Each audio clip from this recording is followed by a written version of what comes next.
Voilà, bonjour à tous et merci beaucoup d'être encore sur notre chaîne. Alors, nous sommes aux États-Unis. Le président sud-africain, Cyril Ramaphosa, est parti rencontrer Donald Trump.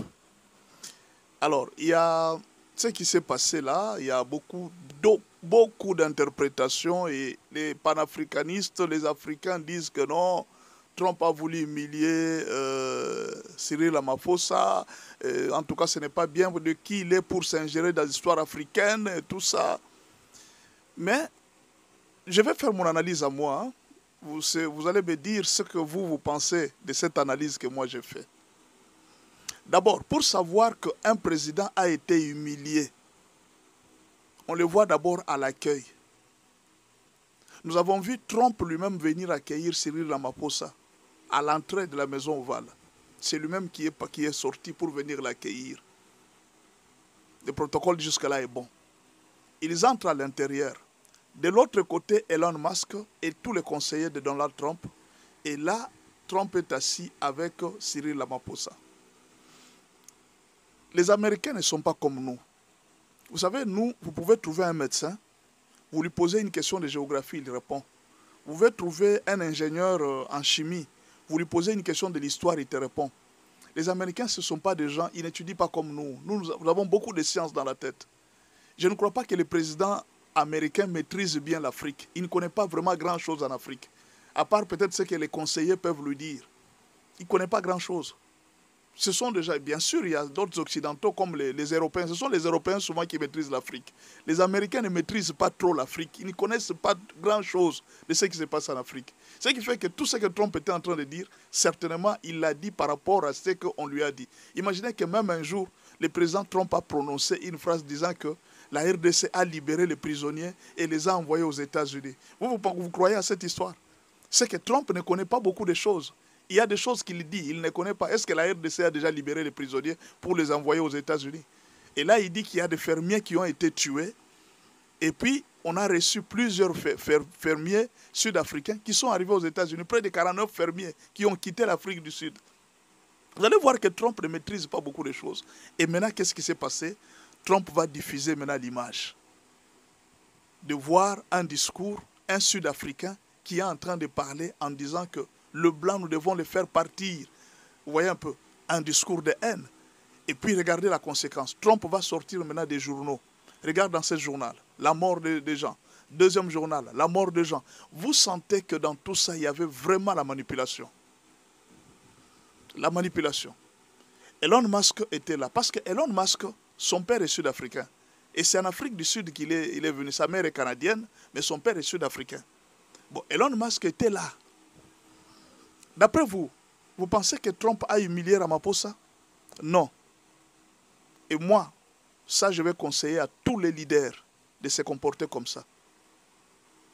Tous les leaders doivent être comme Trump. Moi j'apprécie ça.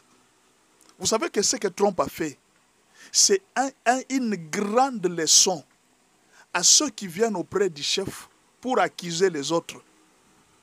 Il ne faut pas quand même les nier. Vous allez dire, mais comment les États-Unis se mêlent des Sud-Africains? Non. Les États-Unis versent à l'Afrique du Sud près de 500 millions de dollars chaque année. Ce n'est pas peu d'argent. 500 millions de dollars chaque année, les États-Unis versent à l'Afrique du Sud. Mais pourquoi ils ne peuvent pas s'ingérer aux problèmes des Sud-Africains? Donc les Sud-Africains doivent seulement recevoir l'argent des Américains, mais ils ne peuvent pas accepter que les Américains s'ingèrent dans leur histoire. Non. Ils ont droit quand même parce que d'une manière ou d'une autre, ils déversent beaucoup d'argent. Dans les pays et en Afrique du Sud. Et puis, les fermiers qui quittent l'Afrique du Sud, ils viennent aux États-Unis, ils viennent se réfugier là. C'est une charge de plus. C'est comme si vous, Sud-Africains, vous êtes en train de maltraiter les gens et vous les envoyez chez nous. Moi, j'ai aimé ce que Trump a fait. Pourquoi? Dans la vie, quand vous êtes leader, il faut apprendre à confronter les vérités. Qu'est-ce que Trump a fait en réalité? Il a permis à Cyril Ramaphosa, il a permis à l'Afrique du Sud de donner la vraie version à tous les Américains. Parce que tous les Américains ont commencé à comprendre que l'Afrique du Sud, en Afrique du Sud, on tue les gens. D'après ce que Trump a dit.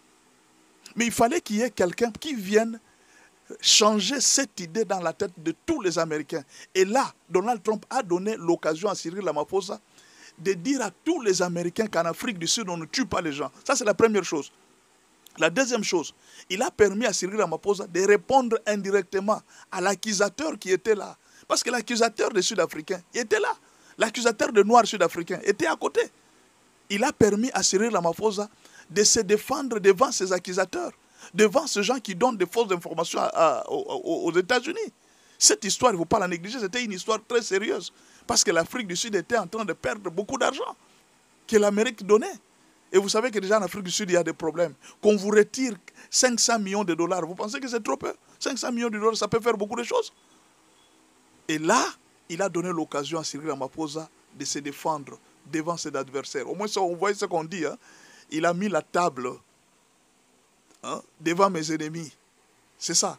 On a donné à Cyril Ramaphosa la table devant ses ennemis. Et là, il a permis de se défendre. Il a dit non. Si en Afrique du Sud, on était en train de tuer, comme on est en train de le dire, parce que c'est lui qui a dit était à côté. Mais je suis venu avec des Blancs qui sont dans le gouvernement. Moi, je vous laisse vous parler avec eux en mon absence. Posez-leur la question. Si on est en train de tuer des gens en Afrique du Sud, va leur poser la question. Parce que les Blancs sont dans le gouvernement. Ça, c'est une très bonne opportunité que Trump a donnée à Donald Trump de se justifier. D'abord devant les Américains, parce que ce sont des Américains qui contribuent. Ce sont des contributeurs. Les 500 millions qu'on donne à l'Afrique du Sud, les Américains, c'est les trésors américains qu'on donne à l'Afrique du Sud. Il fallait que les présidents sud-africains viennent se justifier, qu'ils viennent parler. Nous, on ne peut pas vous donner l'argent pour que vous commenciez à tuer les gens.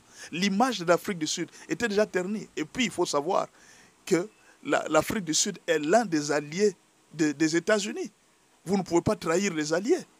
Donc Trump a fait quelque chose qui est bon. Et ça, je demande à tous les leaders. Quand vous êtes président, vous êtes ministre, quand vous voyez, il y a un monsieur qui vient toujours accuser les autres. Amenez la personne accusée, mais là, dis-lui maintenant ce qu'on a toujours dit de toi. C'est ce que Trump a fait. Voici ce qu'on a toujours dit de toi. Regarde les documents, regarde, on t'accuse. Qu'est-ce que tu as à dire? Il a profité. Et cette justification a lavé l'Afrique du Sud des mauvais témoignages que l'Amérique a eu de l'Afrique du Sud. Ce qui fait qu'aujourd'hui, Trump, s'il peut dire aux Sud-Africains que non, nous renouons, nous allons commencer à donner l'argent à l'Afrique du Sud, ça ne sera plus un problème parce qu'au moins il a donné l'occasion à Cyril Ramaphosa, qui a été sali dans tous les États-Unis, de se défendre. Et ça, c'est une bonne chose.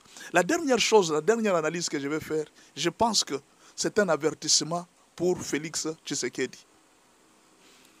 Le prochain tour, celui qui sera reçu dans le bureau ovale, ce sera le président Félix Tshisekedi. Le prochain candidat, le prochain visiteur de la Maison Blanche, c'est le président Félix Tshisekedi. Maintenant, monsieur le président Félix Tshisekedi, imaginez que vous êtes là, vous êtes assis avec Donald Trump, on vous sort une vidéo. Par exemple, je donne un exemple, hein, excusez-moi, je donne un exemple, le procès de Vital Kamerhe. On est en train de juger Vital Kamerhe et on vous pose la question et dit, ce monsieur a été arrêté pour vol de l'argent. Comment aujourd'hui il se retrouve à l'Assemblée nationale? Supposons, c'est juste un exemple, je n'ai pas de preuves, je ne suis pas la justice. Je donne juste un exemple qu'on donnait une image comme ça. Ou bien je donne une image des émissions de gens de l'UDPS qui disent, ou bien on prend même Bitakwira. C'est que Bitakwira, il diffuse là, il dit voilà, ce monsieur est en train de dire qu'il va tuer les Tutsis, il faut chasser les Tutsis. Qu'est-ce que le président va répondre? C'est un avertissement pour que le président se prépare sérieusement. Donc, en allant aux États-Unis, le président doit préparer même 3 ou 4 Tutsis qui sont, les Banyamulenge là, qui sont dans le gouvernement. Vous partez avec eux. Comme ça, quand Trump peut vous lancer une chose comme ça, vous présentez, vous dites non, voici, il y a ça, il y a ça, il y a ça, on a fait ça. Il faut éviter d'aller avec tous ces gens-là qui sont dans des dégâts parce qu'on risque d'humilier la RDC. Bien que, pourquoi? Quand on est en train de dire que les